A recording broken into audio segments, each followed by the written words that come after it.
Salam, hər vaxtınız xeyir əziz izləyicilər. Bu günləri mən sizə çox tez hazırlanan göy və pendirli lavaş börəyin hazırlama qaydasını göstərirəm.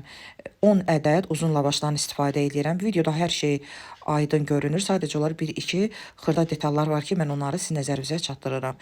Bütün lavaşların kənar hissələrini kəsib düz bucaqlı forma veririk. Soba qabını şit yağla yağlayırıq. Birinci lavaşı qaba səririk. Üzərinə mayonezi fırça ilə hər tərəfinə yayıb pendiri səpirik.